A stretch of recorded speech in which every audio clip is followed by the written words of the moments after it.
Amen. Palakpakan natin ng Panginoon. Praise God. Hallelujah. Salamat po. Dahil kahit maaga-aga po ngayon, at medyo malamig ang panahon dahil sa kapag paumaga na, doon po lumalamig ang panahon, di po ba?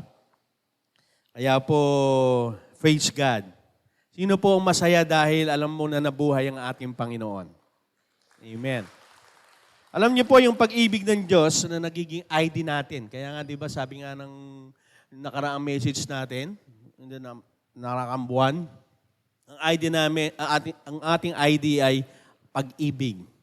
We are called to be loved and maging mapagmahal tayo.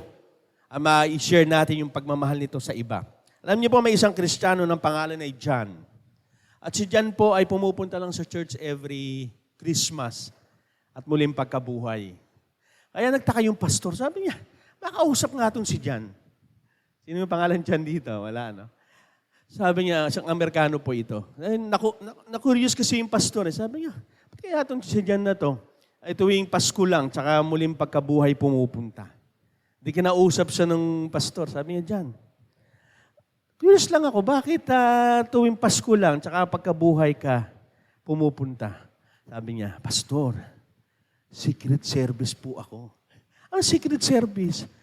Sekreto nga, pastor. Secret service lang. Ibig sabihin, ang kanyang pagiging Kristiyano ay secret lang. Secret lang. Kaya tuwing Pasko lang, tsaka pagkabuhay pumupunta. Alam niyo po, maraming Kristiyano ganyan. Dapat nauunawaan natin na linggo-linggo is a day's Lord. Amen? Amen. Kaya dapat naiintindihan po natin na yung pagkabuhay ng Panginoon, hindi lang po ngayon natin inaalala. Kundi every day nga, every Sunday, kasi po itong siya'y namatay in 3 days, muli siya pagkabuhay na taon po ng linggo. Kaya po, every Sunday, Lord's Day, hindi po lang month ng Lenten season. Ginagana po natin yung pagkabuhay. Kundi every day. Sino po dito yung mga may asawa na pakitaas ang kamay? Hindi po yung mga nagsisi na. Asawa ko? Hindi pa, biro lang po. Ano bakit po? Kasi po, bagong kasal, ang daming pangako na magiging asawa mo, no? Sino po yung nakaranas na ganun? Nung ikakasal pa lang, ang daming pangako. Ibibigay ko ang langit at ang lupa. Ibibigay ko ang bituin. Di ba? Susungkutin ko ang buwan para sa iyo. Yung misis ko, lagi ko naaalala kasi may nasabi daw ako. Nung bago kami ikasal, gagawin ko daw siyang prinsesa. Hindi nangyari. Kaya sabi niya, di, kala ko gagawin mo akong prinsesa. Paano nangyari? Parang inalila mo ko. Kaya minsan marami tayong mga pangako, lalong-lalo na nga po, na hindi natutupad. Kaya pag ang isang mag-asawa, yung pag nangako at hindi natupad yung pag-ibig, parang nawawala. Parang, kala ko ba mahal mo ako? Ba't ganun na nangyari? Kaya napakahalaga po ng pagtupad ng ating pangako. At ang pangakong ito nagbibigay lalo sa atin na mahalin natin yung taong pinagyan natin ng mga pangakong iyon. Kaya po ang mensahe po ng ating ngayong umaga, dahil ating inaalala, muling pagkabuhay, ano po ang ating mensahe? The resurrection brings hope. O ang muling pagkabuhay ay naghahatid ng pag-asa. Dapat ang pag-ibig po ay nagbibigay pag-asa, katulad po ng ating series na title po na John 3:16, di ba? Sapagkat ganito ang pag-ibig ng Diyos sa mga tao sa sanlibutan, ibinigay niya ang kanyang bugtong na anak upang ang sino mang sumasampalataya sa kanya hindi mapahamak, kundi magkaroon ng buhay na walang hanggan. Ibig sabihin, yung pag-ibig ng Diyos Ama sa atin, kaya binigay niya ang kanyang bugtong na anak. Yung bugtong na anak kaya nagbigay sa atin ng pag-asa. Dahil ganun ang pag-ibig ng Diyos sa lahat, at lahat tayo'y mapaparusahan dahil sa kasalanan. Pero sabi ng ating Diyos Ama, hindi pwede. Dahil mahal na mahal ko yung mga nilikha ko. Lalong-lalo na po, ang tao nakawangis niya. Kaya ganun na lamang po ang pag-ibig ng Diyos. Kaya yung pag-ibig na yon, yung nag-push sa Panginoon, sa Diyos Ama, na bigyan tayo ng tagapagligtas. Ito ang ating Panginoong Jesus. Yung muling pagkabuhay na ito ang nagbigay sa atin na lalo tayong magkaroon ng pag-asa, may excite sa buhay kahit na tayo ay may pagsubok na ating kinaharap. Mahirap man ang buhay natin ngayon, pero patuloy tayo. Saan? Doon sa buhay natin dahil alam mo may pangako ang Diyos sa iyo. At ang pangakong iyon ay matutupad. Marami man pangako ang Panginoon, pero alam mo matutupad ito. Lalong-lalo na po, magkakaroon po ngayon ng eleksyon, di ba? Ang daming nangangako ngayon. Ang daming sinasabi nila ngayon. Pero pag ang Diyos ang nangako, alam mo matutupad. Amen? Alam mo mangyayari. Kaya yung pagkabuhay ng ating Panginoon Kristo ang nagdala sa atin ng pag-asa. At bilang mga Kristiyano, dapat tinutupad din natin ang ating mga pangako. Lalong-lalo na po yung pangakong ito sa ating mga anak. Kasi ito po yung pagpapakita ng pag-ibig natin. Kasi ganun nga po ang nangyari sa Diyos Ama. Yung kanyang pag-ibig ang nagbigay sa atin upang mangako siya, nagbigay tayo ng pag-asa ng kaligtasan at buhay na walang hanggan. At bilang mga Kristiyano, mahalaga po sa atin na maipakita natin na pagtupad natin sa ating mga pangako. Lalong-lalo na po sa ating mga binibigyan, ang ating mga anak. So po, pag tinupad natin ang pangako, ito po ipagtupad lalo-lalo na po sa pagmamahal natin sa kanila. At minsan kaya hindi ko na po ako madalas mangako kung hindi ko naman kayang gawin. Dapat maging ganun po tayo kasi dahil gusto lang natin mabigyan ng encouragement ang ating mga anak o sino man bibigyan mo ng pangako kahit hindi mo magagawa, masasabi mo. Pero hindi, dapat bilang mga Kristiyano na tumitingin sa ating Panginoon, dapat tumutupad tayo sa ating mga pangako. Bakit po? Kasi po ito po ay pagpapakita ng pag-ibig at pagbibigay sa kanila ng pag-asa. Okay po? Ang pag-ibig sa atin ng Diyos ay nagbibigay ng pag-asa, kaya ang pag-asa na meron tayo ay ibibigay natin sa iba. Kaya ganun ang Panginoon eh. Yung pag-ibig at pag-asa na galing sa ating Panginoon ay ibinibigay din sa atin upang maibigay din natin sa iba. Okay po? Kaya naging tiyak ang ating pag-asa dahil sa pagkabuhay ng ating Panginoong Jesus. Kaya pong ating verse po ay makikita sa 1 Pedro 1:3-4. Purihin natin ang Diyos at ang Ama ng ating Panginoon Kristo dahil sa dakila niyang awa sa atin. Ipinanganak tayong muli sa pamamagitan ng muling pagkabuhay ni Kristo. Ito ang nagbibigay sa atin ng malaking pag-asa, buhay na pag-asa, na may nakahandang mana ang Diyos para sa atin.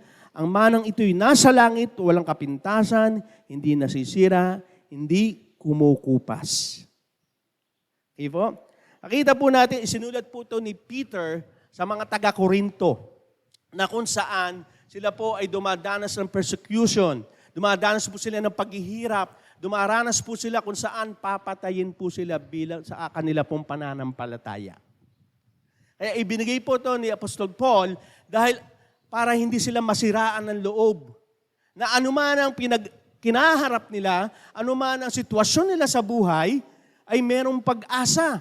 Sabi po, balikan po natin yung verse. Sabi nga po ito, sabi po dito, muling pagkabuhay ng Kristo, ito nagbibigay sa atin ng malaking pag-asa na may nakahandang mana ang Diyos para sa atin. Ang manang ito'y nasa langit, walang kapintasan, hindi nasisira at hindi kumukupas.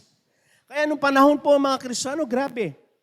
Bakit po? Kahit sila ginagawa ng human torch, ito may sinusunog sila ng buhay para maging ilaw. Kasi wala pa po nung Meralco. Napanood niyo po yung gladiator? Sila po yung ginagamit doon. Pinagkakatuwaan po sila. Pinupugutan ng ulo, pinapakain sa leon. Kaya po, takang-taka yung mga hindi mananampalataya, in spite sila nakakaranas na ganung sitwasyon, pero nakatawa sila, pagpupuri sa Panginoon, nananalangin sa Panginoon. Imagine mo, nakasalang ka na at kakainin ka ng leon, nakangiti ka pa rin, nananalangin at sumasambat, nagpupuri sa Panginoon. Bakit kaya? Kasi po dahil may pag-asa silang galing sa Diyos. Alam nila na kahit sila'y mamatay, na kahit sila'y mawala sa mundong ito, alam nila sila'y muling bubuhayin ng Panginoon. Na sila'y may mamanahin doon na hindi nasisira. Ano nandun, di ba? Ito'y nasa langit. Ibig sabihin, higit pa sa yaman ng mundong ito. Kaya sila'y nagtatagumpay sa buhay na kahit, Lord, kahit mamatay ako, patay kung patay. Ganun po ang kanilang pananampalataya na kahit sila ay mamatay dahil sa kanilang faith, okay lang. Bakit? Ang pag-asa ko ay buhay dahil sa muling pagkabuhay ni Jesus. Alam niyo po, may kwento po dyan. Ako, naikwento ko na po ito sa inyo. Meron po isang church. May biglang pumasok, ang dami mga nakabaril. Nakarmado, pumasok sa church. Pagpasok, sabi ganito, lumabas na yung mga hindi kayang panindigan ng pananampalataya nila. Lumabas na lang. Labasan, nauna pa yung pastor eh. Lumabas sila. At may natira naman. Ang sabi, di hawak yung baril. Di takot na takot, nagpe-pray yung mga naiwan. Tapos bilang nagsalita yung leader. Sabi niya, saludo ako sa inyo. Bakit? Napagtingin yung mga saludo ako sa inyo dahil kaya yung panindigan ng pananampalataya nyo. Bigla lumabas na yung mga armado, pinabayaan na sila. Nung pala, tinis lang yung kanilang faith. Sa atin kaya, mainitan lang, hindi mo na ako pupunta ng church. Ang init eh. Hindi pa patay kung patay yun, ha? Hindi mo na ako pupunta. Bakit? Umuulan naman. Lahat ng seasons, inaayawan mo na eh. Ano pinapakita sa atin dito? Sinasabi, hindi ko naman sinasabi mamamatay kayo ngayon dahil sa faith. Kasi napakaganda ng sa bansa natin. Ang Kristiyano hindi pinapantay, pero sa ibang lugar, pinapatay po ito. Kaya nga, napakabuti ng Panginoon dahil sa lugar natin, malaya tayong sumamba, malaya tayong magbasa ng salita ng Diyos, malaya tayong gawin kung ano yung ating gustong gawin sa Panginoon sa paglilingkod. Kaya ito nung sinulat to ni Apostol Paul, sabi niya, yung pag-asang ito'y matatag sa pagharap nyo sa pagsubok. Kaya sa ating kalalagayan, lahat naman tayo nakakaranas ng pagsubok. Di po ba? Sino dito hindi nakakaranas ng pagsubok sa buhay? Wala lahat tayo. Ibig sabihin, lahat tayo haharap sa pagsubok, pero dahil may pag-asa ka sa buhay, dahil muling nabuhay si Jesus, yung pag-asang yan ang nagbigay sa atin, even though na tayo maharap sa anumang pagsubok, tayo po ay magtatagumpay. Ano po sabi dito sa 1 Pedro 1:6-7? Dahil dito, dapat kayong magalak sa kabila ng iba't ibang pagsubok. Grabe, Tatawa ka kahit nakaharap ka sa pagsubok. Sabi dito, dahil ang mga pagsubok na ito'y panandalian lang at dapat ninyong maranasan para masubukan kung talagang tunay ang pananampalataya ninyo katulad ng gintong sinusubok sa apoy para malaman kung tunay o hindi. Pero mas mahalaga ang pananampalataya natin kaysa sa ginto na nawawala. Kaya kapag napatunayan tunay ang pananampalataya nyo, papupurihan kayo't pararangalan pagdating ni Jesucristo.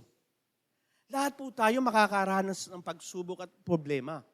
Pero mahalaga ang mga nakipag-isa sa ating Panginoon Jesucristo. Sabi dito, panandalian lang yan. Kung alam mo na ang iyong pagsubok ay panandalian lamang at ito po'y ginagamit ng Panginoon upang mates yung ating faith, upang lalong tumatag, lalo tayong umasa sa Panginoon, lalo tayong lumapit sa Panginoon. Hindi mo, kaya nga sabi dito, gingiti ka kapag may pagsubok eh. Dahil alam mo at alam ng sinasabi ng salita ng Diyos na anumang pagsubok ang ibinigay sa iyo ng Panginoon o pinahintulutan ng Panginoon, mapagtatagumpayan mo. Dahil ang pag-asang meron ka ay pag-asang nagtatagumpay. Amen? Parang hindi kayo naniniwala. I-claim nyo. Kasi bakit ito po ang sinasabi ng salita ng Diyos. Kaya nga pag binalikan natin, si Paul, ganun na lamang ang paglapit niya sa kapwa niya Kristiyano nung panahon nila. Kasi talaga pinipersecute sila. Pinapatay sila sa kanilang pananampalataya. In spite of that, anong sabi ni Apostol Paul? Huwag kayong mawala ng pag-asa. Na kahit tayo mawala dito, kaya to die is to gain. Sinabi ni Apostol Paul yan. Na pag namatay ako, makakasama ko na ang Panginoon. At pag hindi naman ako namatay, makapaglilingkod ako sa Panginoon. Sabi niya, walang talo, both mamatay o mabuhay, panalo dahil ang pag-asa mananatiling buhay at matatag para sa lahat. Amen?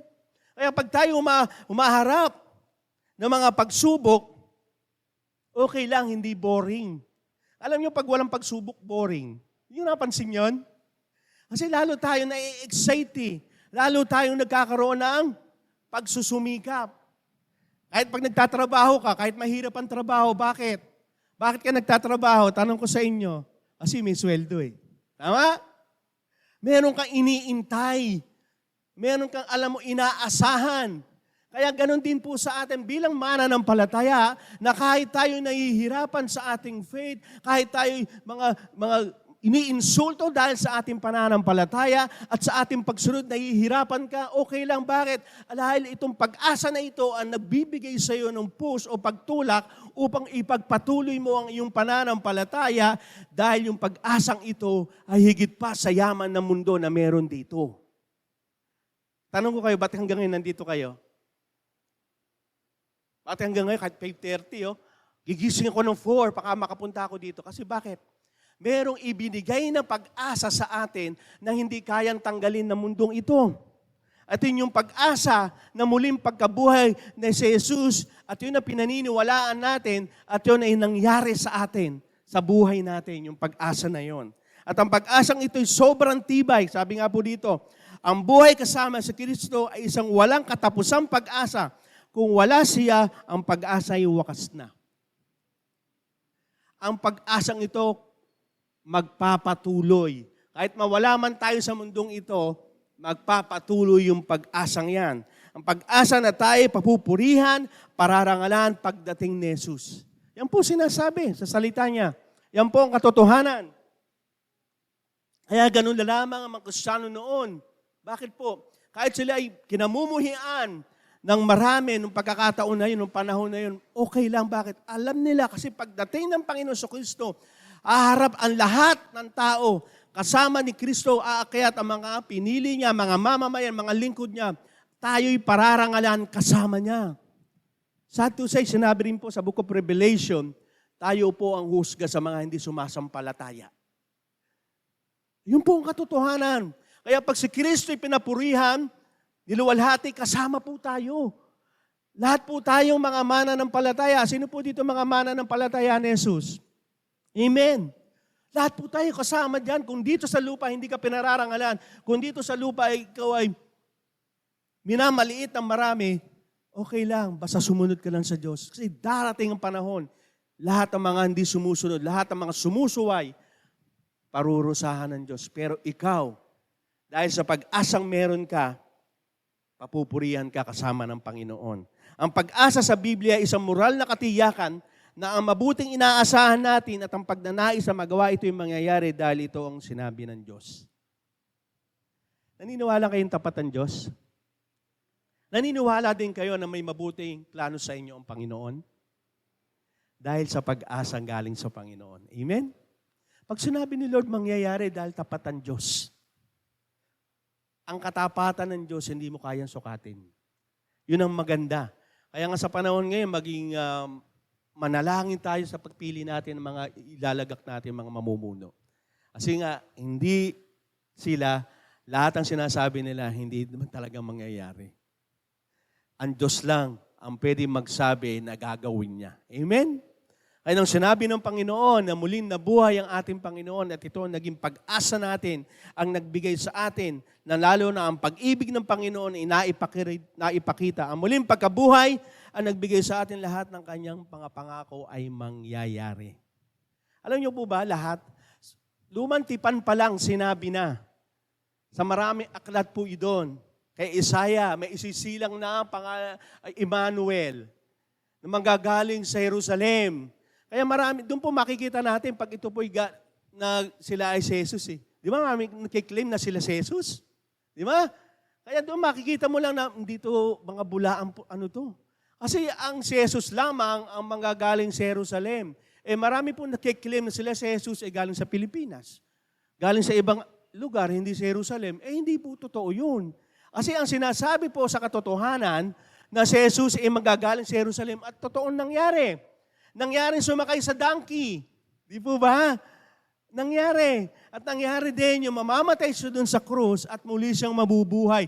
Nangyari po yun. Ibig sabihin, ang lahat patungkol kay Jesucristo, mula pa lang sa lumang tipan hanggang sa bagong tipan ay nangyari. Kaya yung kanyang muling pagbabalik, Jesus coming, ay mangyayari. Naniniwala kayo? Amen. Kasi may pag-asa nga tayo na siya'y nabuhay At ito yung mangyayari. At sa muling pagkabuhay, ang ating pananampalataya ay tiyak. Sure. Sabi mo sa tabi mo, sure ba ang faith mo? Sumagot ba? Pag hindi sumagot, kalabitin niyo ulit. Baka natutulog yan.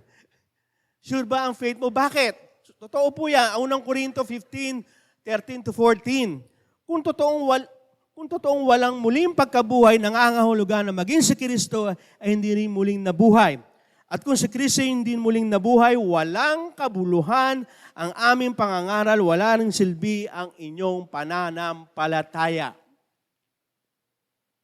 Kung hindi nabuhay muli si Jesucristo, yung pinagagawa natin ito, walang silbi. Yung 5:30 gigising ka, wala itong silbi. Yung pag-aaral mo ng salita, walang silbi. Yung pagpipirits ko, walang silbi. Ano man patungkol sa pananampalataya mo, walang halaga kung hindi nabuhay si Jesucristo. Ganong kahalaga yung nangyari muling pagkabuhay. Kasi nga, ito ang nagbigay sa atin na lalo tayong magkaroon ng pag-asa na buhay. Di po ba? Kaya anumang paghihirap na tayong nararanasan, lalo na rin patungkol sa ating pananampalataya, huwag kang mag-alala. Ito hindi baliwala. Lahat ng patungkol sa iyong pananampalataya ay may halaga. Dahil muling pagkabuhay ni Jesucristo, ito po ipagpapakita na anumang pangako sa iyo ng Panginoon ay mangyayari. Kaya ganun po ang nangyari ng mga early Christian. Na kahit sila pina-persecute, okay lang. Bakit? Alam namin na nabuhay na muli si Jesucristo at ang buhay namin ay hindi na para sa amin, kundi sa ating Panginoon Jesucristo na. Kaya anumang paghihirap ng ating nangyayari sa ating buhay, okay lang dahil alam mo yung faith mo may halaga at tiyak. Di po ba? Kung naniniwala kang muling nabuhay si Jesus, hindi ka aalis sa iyong pananampalataya. Kasi po, mga Kristiyano nga po noon, naranasan po kasi yung kapangyarihan ng ating Panginoon Jesucristo. Kaya hindi po sila umaalis sa kanilang pananampalataya. Sino po dito ang nakaranas ng kapangyarihan ng Panginoong Jesucristo? Amen. Kaya nga tayo hindi umaalis eh. Kasi yung pag-asa na yon na alam mo na kahit hindi pa tayo dumarating sa point na hindi pa natin nasusumpungan ng buhay na walang hanggan, pero naniniwala ka. Dahil naranasan mo yung kapangyarihan ng Diyos. Dahil yung faith mo ay may silbi at tiyak, sigurado. Kasi kung dito tiyak, aalis ka na lang eh. Wala namang katiyakan sa Panginoong Hesus eh. Di po ba? Wala namang katiyakan sa aking pananampalataya sa Kanya eh. Ba't ko pa ako gagawin? Gagawin yung mga bagay na pinagagawa niya. Pero dahil ang yung pananampalataya ay tiyak, dahil sa muling pagkabuhay ng ating Panginoon Jesucristo, ay tunay, hindi mo ipagpapalitang yung faith sa anong paman. At ang muling pagkabuhay ng ating Panginoon Jesucristo ay marami pong nakasaksi. Kaya ang pinatututuhanan po ito, na kasi yung panahon po nila, ay hindi naman nabuhay si Jesus eh. Di ba? Nagkalat pa sila ng mga chismis na hindi nabuhay. Kinuha lang ng mga alagad, binuksan yung kanyang tomb para tanggalin siya at sabihin na nabuhay, pero hindi po. Ano po sinasabi sa unang Korinto 15:5-7? Nagpakita siya kay Pedro. Ito po yung muling pagkabuhay ng ating Panginoon Jesucristo. At sa iba pang 12 apostol. Pagkatapos, nagpakita rin siya sa mahigit 500 na mga kapatid na nagtitipon. Ang dami, no? Imagine nyo ganyang karamin. Karamihan sa kanila ay buhay pa hanggang ngayon. Ngunit ang ilan sa kanila ay patay. Patay na. Nagpakita rin siya kay Santiago. Ito po yung kapatid ni Jesucristo. At pagkatapos sa lahat ng apostol.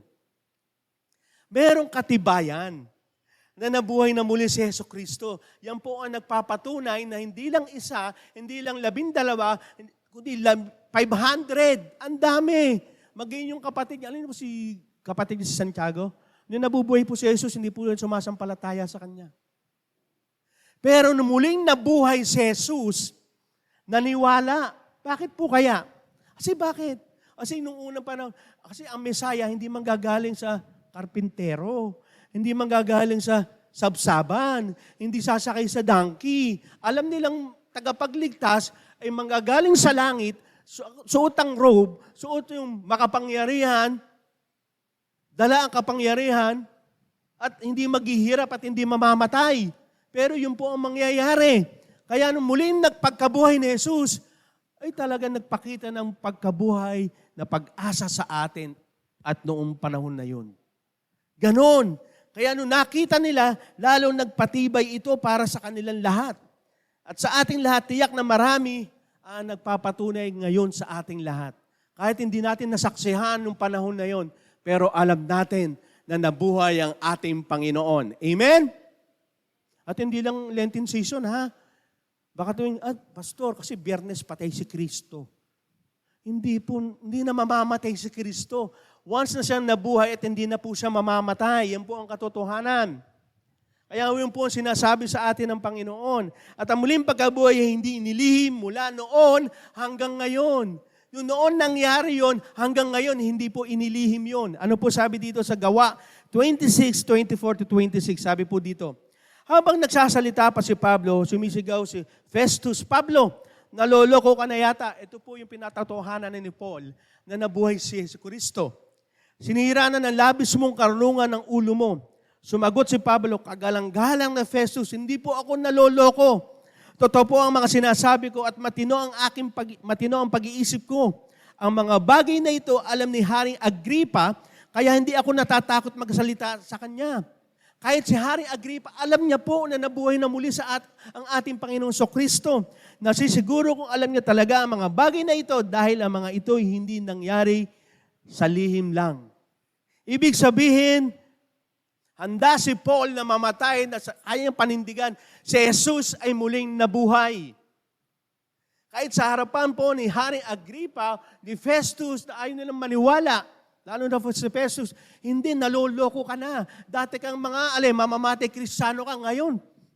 Tagasunod ka na ni Kristo. At sinasabi mo pa, nabuhay na muli si Jesus. Naloloko ka na talaga. Tingnan mo yung katabi mo. Hindi naloloko yan. Dahil naniniwala yan na buhay na muli ang ating Panginoon. Amen? Kasi nga daw, pagkaloko daw pala yan. Hindi totoo yan. Pero hindi. Dahil kay Apostol Paul, yung kanyang pananampalataya, yung kanyang paniniwala na nabuhay muli si Jesucristo, sa iyo nagpalaganap sa mga hintil at ginamit ng Diyos upang ipahayag ang magandang balita sa ating lahat. Kaya mula noon hanggang ngayon, hindi inilihim yun. Kasi sa pamamagitan po ni Apostol Paul, nangyari po ang faith natin lahat. Kasi po siya po yung napalaganap ng mabuting balita sa mga hintil. Si Peter po sa mga Hudyo. Ganun po ang pag-ibig ng Diyos sa lahat. At ang ginamit niya pa, ito yung, hindi paniniwalaan mamamatay Kristiyano yan. Pero hindi, kasi napatunayan niya at nakita niya ng kanyang mga mata na muling nabuhay ang ating Panginoon Kristo. Ba't ako hindi ko i-share yun sa iba? Kaya sa ating mga anak dapat po, lagi natin sinasabihan sila, mag-church kayo. Bakit? Kasi every Sunday, buhay ang ating Panginoon. Hindi lang itong Lenten season. Hindi lang yung matatapat ng linggo yung ating Lenten season, doon lang ako pupunta. Bakit si John din pa kayo? Si John? Secret service ba kayo? Hindi, every Sunday, every day, dahil po buhay ang ating Panginoong Kristo. Kung alam mong buhay si Jesus, tutulungan ka niya sa lahat ng iyong problema. Si Jesus po hindi lang buhay itong Sunday na to. Ang si Jesus po yung nabuhay every day in our lives, araw-araw ng buhay natin. At kung tayo may mga problema, buhay ang Diyos para malapitan mo. Buhay ang Diyos para tutulungan ka. Kaya mga estudyante, may exam ka, lumapit ka sa Panginoon. Kung may problema ka sa trabaho, lumapit ka sa Panginoon. May problema ka sa pamilya, lumapit ka sa Panginoon. Dahil ang Diyos mo ay buhay at hindi na mamamatay. Amen? Kung alam mong buhay ang Diyos, bakit hindi ka lalapit? Hindi nga namatay. Kaya everyday po yun, hindi lang Sunday. Kasi gugunitain namin ng Sunday sa buhay ngayon. Hindi. Sinasabi sa iyo ng Panginoon, nung siya'y nabuhay nung panahon ng kanyang mga alagad, hindi na siya namatay. Kaya hindi ito inilihim noon at hindi inilihim ngayon. Ang pagkabuhay ay ibinibigay sa atin lahat upang ipakita na ang pag-asa may buhay at hindi na mamamatay. Ang tanong, Buhay ba tayo pag tayo umaharap sa pagsubok? Sa mga paghihirap? Magtiwala tayo sa ating Panginoon, ang ating pananampalataya, dahil si Jesus ay totoong nabuhay. Yan po ang katotohanan. Minsan, pag nakikita mo yung kapwa mo Kristiyano, ang mukha mo, parang patay. Di ba? Walang kabuhay-buhay. Pag alam mong buhay ang iyong pag-asa, dapat lagi kang nakangiti. Tingnan mo katabi mo, nakangiti ba? Hindi, parang kabayo yata. Haba ng mukha. Dapat masaya ka. Kasi yun ang katotohanan na nabuhay ang ating Panginoon, masaya ka. Amen? Kaya nga sabi ng Panginoon, magalak kayo lagi. Hindi yung magalak ka pag may pera ka lang, magalak ka pag nasolve yung problema mo, magalak ka pag mataas ang exam mo, magalak ka pag maganda trabaho mo. Hindi. Paano kung may pagsubok? Kaya nga sabi ni Lord, magalak ka always, every day. Kasi every day, buhay ang Diyos. Amen. Kaya pag may, Pastor, hindi mo kasi alam nararanasan ko eh. May pagsubok ako eh. Oo, hindi ko kaya ibigay, pero si Lord kaya ibigay para sa'yo. Amen? Yun ang katotohanan. Kasi siya lang ay may kakayahan. Kaya magtiwala tayo. Kaya ang tanong, saan nakasalalay ang iyong pananampalataya? Sa pera ba? Sa trabaho ba? Sa pamilya mo ba? I tell you, ibabaksakan yan. Dapat ang iyong pananampalataya ay kay Jesus, ang sandigan ng iyong pananampalataya. Hindi po ako, hindi po ang church na ito, kundi si Jesus lamang. Kasi mabibigo po kayo sa akin pag kayo nakatingin sa akin lang. Kasi minsan may magagawa ko, ay, paano ko ba sa pastor eh, yung parang tako-tako pa nito. Di ba? Hindi, kasi kaya focus on Jesus. Yung sandigan ng ating pananampalataya. Kaya magtiwala ka sa kaligtasan dahil si Jesus ay muling nabuhay. At ito ay napatunayan dahil napatawad ang lahat ng ating kasalanan. Kasi yan po ang main purpose. Kung bakit namatay si Kristo, kung bakit ipinadala ng ating Diyos Ama, si Jesus, para sa kapatawaran ng ating kasalanan. Yan ang number one kailangan kasi ng tao eh. Alam mo po bakit? Kasi lahat tayo nagkasala, tama? Sino po dito hindi nagkakasala? Wala, di ba? Lahat tayo, ibig sabihin, lahat tayo parurusahan. Lahat tayo ay mapupunta sa dagat-dagatang apoy. Kaya yan ang unang talagang kailangan ibigay sa tao, ang kaligtasan upang mapatawad ang ating kasalanan. Ano po sabi dito sa unang Korinto 15:17? At kung si Kristo hindi muling nabuhay, walang silbi ang iyong pananampalataya at hindi pa kayo napapatawad sa inyong mga kasalanan. Ang kabayaran ng kasalanan ay kamatayan. Ngunit ang libreng kaloob ng Diyos ay buhay na walang hanggan. Romans 6:23. Lahat tayo nagkasala. Lahat tayo parurusahan. Pero dahil sa pagkamatay ng ating Panginoon Kristo at muling nabuhay ang ating Panginoon, napatawad ang ating kasalanan. Halimbawa na lang, ito example, para lalo natin makes fun. Pag ikay may utang na 1 million, sino makakabayad ng 1 million na yon? Siyempre, yung may tao may perang 1 million mahigit. Tama? Tama po ba? Kasi hindi pwede magbigay. May utang ka 1 million tapos magpapayaram sa'yo 500,000 lang. Hindi sasapat. Kailangan yung may kakayahang magbayad ng utang. Tama po ba? Lahat tayo nagkasala. Lahat tayo mamamatay. Ang pwede lang magbayad dito ay isang Diyos na walang hanggan at nagbibigay ng buhay. Siya lamang. Kaya yun ang ibinigay ng Diyos Ama sa atin. Yung may kakayahan magbayad ng ating kasalanan ng pagkamatay doon sa dagat-dagatang apoy. Kaya kinuha niya yun eh. Kaya yung alam niyo po, yung pagkamatay ni Jesucristo, yung kinuha niya, yung poot at galit ng Diyos at yung kapahamakan na dapat tayo ang makakaranas. Na dapat tayo hindi mapapatawad sa kasalanan ay pinatawad sa pamamagitan ng muling pagkabuhay ni Jesucristo. Kaya kailangan niya maging tao upang lalong maipakita, ma-demonstrate yung kasalanan na ikinuha ni Jesucristo sa pamamagitan doon sa krus. Kaya hindi niyo napansin nung sabi niya, it is finished. Tapos na. Wala na dapat patunayan. Kasi binayaran na nga eh. Hindi ka na kailangan magpasan ka ng krus. Hindi na kailangan hagupitin mo yung likod mo. Hindi ka na kailangan umakyat na antipolo para magkaroon ng alin. Habang akyatan, ako po, nakaranas po, hindi ko na inulit. Ang hirap. Hindi mo na kailangan maghirap. Hindi mo na kailangang parusahan yung sarili mo, yung katawan mo. Kasi nga sabi ni Lord, it is finished. Tapos na, bayad na utang mo. Hindi mo na kailangan, ano pa, patunayan mo, Lord, gagawin ko ba to para mapatawad ang kasalanan ko? Pinatawad ka na ni Jesus. Sabi mo sa katabi mo, pinatawad ka na ni Jesus. Yun ang katotohanan. Kasi tayo namatay sa kasalanan at nabuhay kasama ni Kristo. Sabi po sa Colossus 2:13-15, noong una itinuring kayong mga patay ng Diyos dahil sa mga kasalanan ninyo, pero ngayon binuhay kayo ng Diyos kasama ni Kristo. Binuhay tayong kasama ni Kristo. Pinatawad niyan lahat ng kasalanan natin, may pananagutan. Dapat tayo sa Diyos dahil hindi natin matupad ang kautusan. Pero inalis ito ng Diyos sa pamamagitan ng pagkapako ni Kristo sa krus, kaya hindi na tayo parurusahan. Doon din sa krus, nilupig ng Diyos sa mga espiritong namumuno at may kapangyarihan at pinakita sa lahat na ang mga ito'y binihag na niya. Nung nabuhay si Yesu Kristo, kasama po tayo doon. Hindi pa naman ako namamatay, pastor. Di ba? Alam niyo po yung binuhay sa atin, ang ating espiritu at kaluluwa. Kasi lahat po na may kasalanan, patay sa paningin po ng Diyos. Kaya minsan tayo, mga walking dead tayo. Kung tayo walang pananampalataya sa Panginoon, nung tayo pa ay rebelde sa Panginoon, patay tayo lahat sa paningin ng Diyos.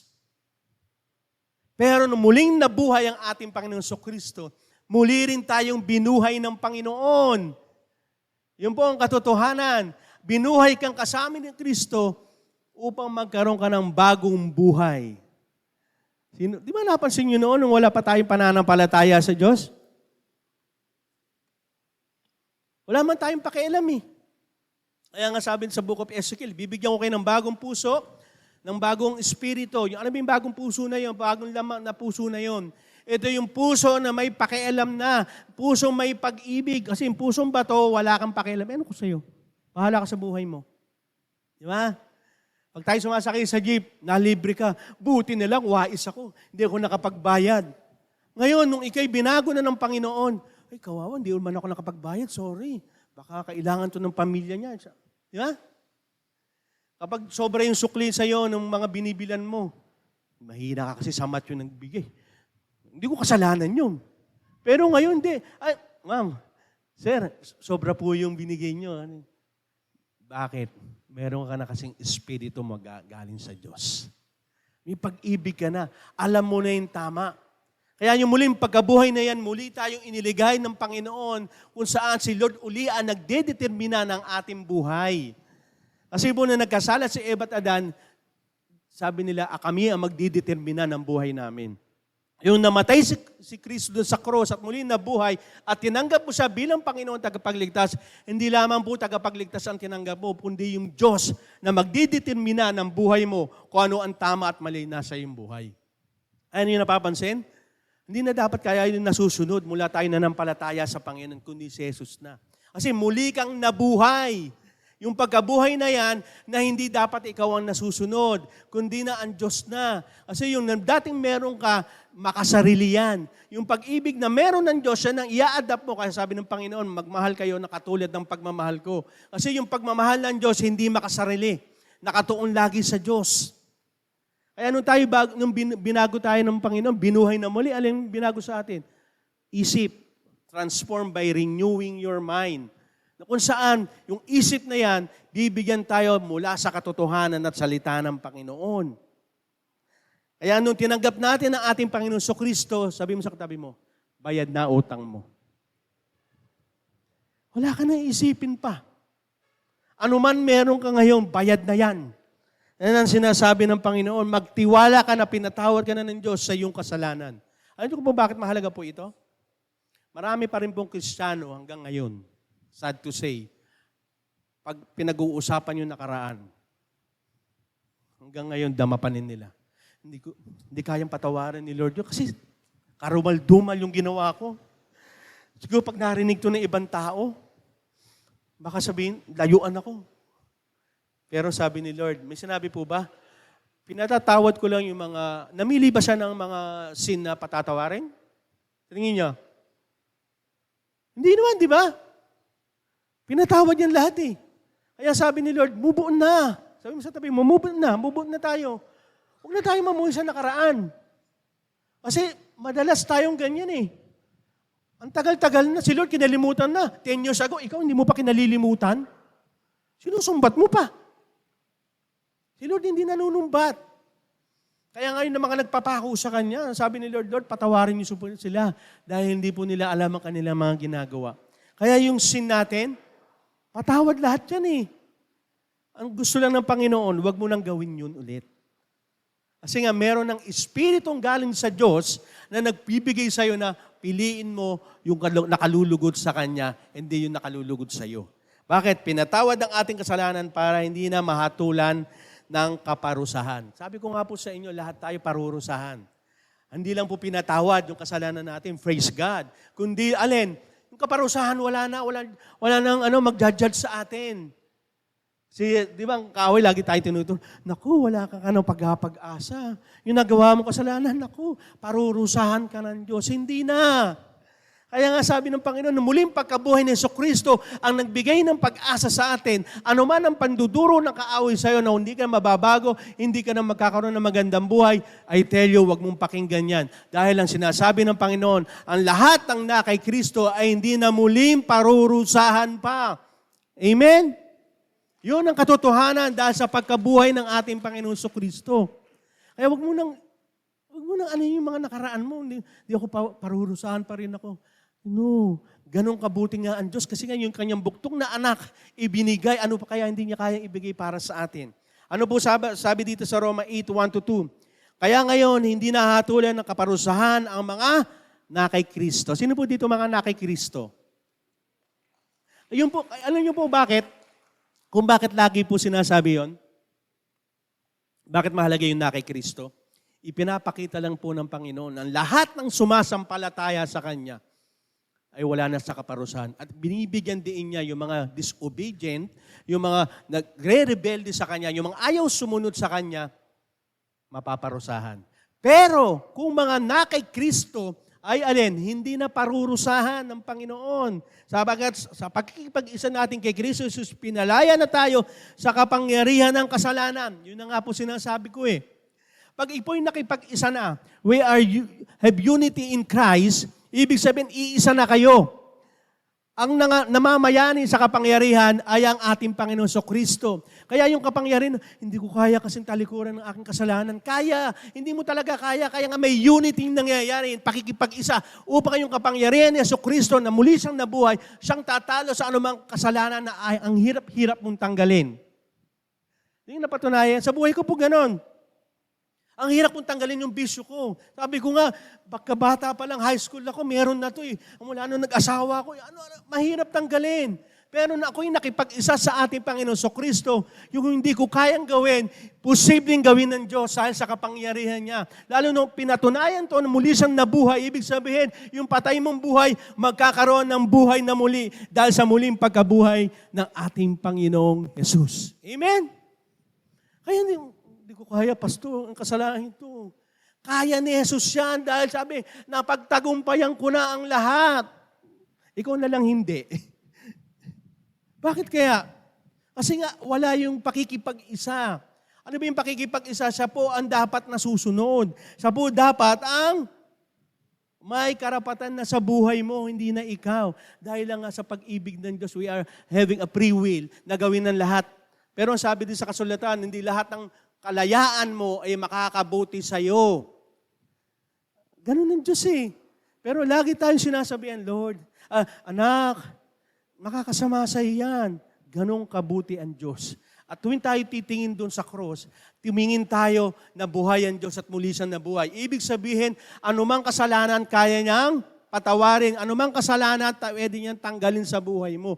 Dahil buhay siya at hindi na mamamatay. Yung kapangyarihan niya, may retroactive ito. Ibig sabihin, yung kapangyarihan nito mangyayari din noong unang panahon hanggang ngayon, hindi nagbabago ang kapangyarihan ng Diyos. Amen? Kung ang Diyos noon yung nagpapagaling, pagagalingin ka ng Diyos. Amen? Kung ikay ng financial problem, ibe-bless ka noon, nagbe-bless siya, ibe-bless ka ngayon. Dahil ang Diyos noon hanggang ngayon, siya pa rin ang Diyos. Hanggang matapos sa mundong ito at magunaw, siya pa rin ang Diyos, ang nag-iisa, the Lord of Lords, the King of Kings. Amen? Yun po ang katotohanan. Sa muling pagkabuhay ng ating Panginoon Kristo, secure ang ating future. Sabi nga po dito sa unang Korinto, ito po tayo magtatapos sa ating verse na ito. Magbigay po ito ng pag-asa sa atin. Sabi ni Apostol Paul, kasi si Paul po talagang masigasig na alagad to, kung saan pinatay siya ng higit pa sa kamatayan ni Kristo. Pinugutan po siya ng ulo. Grabe, no? Pero bakit? Ano sabi po niya dito sa unang Korinto 15:57-58? Ngunit salamat sa Diyos dahil bigyan niya tayo ng tagumpay sa mga bagay nito sa pamamagitan ng ating Panginoong Kristo. Sa muli pong pagkabuhay ng ating Panginoong Kristo, itinaas po ang bandera ng tagumpay. Akala po ng demonyo na namatay siya, diwang sila. Ay, namatay siya. Akala ko ba tagapagligtas? Namatay. Muling nabuhay. Muling nabuhay si Jesus. Kaya ito ipinakita sa pamamagitan ng ating Panginoon Kristo. Kaya nga, mga minamahal na kapatid, magpakatatag kayo at huwag manghina sa inyong pananampalataya. Magpasipag kayo sa gawang ibinigay sa inyo ng Panginoon dahil alam niyo hindi masasayang ang mga paghihirap ninyo para sa Kanya. Alam niyo po yung faith natin, hirap minsan, ayoko na, pastor. Kasi nahihirapan na ako eh. Kala ko ba, pag nananampalataya ako, okay na ang lahat? Si Paul po, bago siya gamitin ng Panginoon, sinabi na sa kanya yung mangyayari. Pahihirapan ka, magdudusa ka, lahat ng mga persecution, aabutin mo, lahat ng panlalait, Paul, aabutin mo lahat. Pero sabi ni Lord, kaya sinabi niya ito huwag kayong panghinaan. Dahil kung muling nabuhay si Jesus, buhay ang pag-asa sa bawat mananampalataya sa Kanya. Amen? Anong pag-asang niya? Kahit yung faith natin ngayon, minsan, parang walang nangyayari. Parang, pastor, parang di lumalago. Parang gandito na lang yata ako. Tanungin natin minsan sarili natin, lagi bang buhay si Kristo sa buhay natin? O tuwing Lenten season lang? O tuwing medyo maganda pakiramdam mo, buhay? Hindi. Sabi ni Lord, buhay ako magpakailanman. I am the Alpha and Omega. Kaya wala tayo, magpakatatag tayo. Sa paghihirap, hindi ito masasayang. Yung faith mo, hindi masasayang. Unang-una, alam niyo po kung bakit ako hindi niyo napapansin, lagi ako masaya. Para hindi halatang walang pera. Hindi po, hindi. Alam niyo po kung bakit? Dahil sa kaligtasan na meron ka. Alam niyo po, lahat po tayo mamamatay.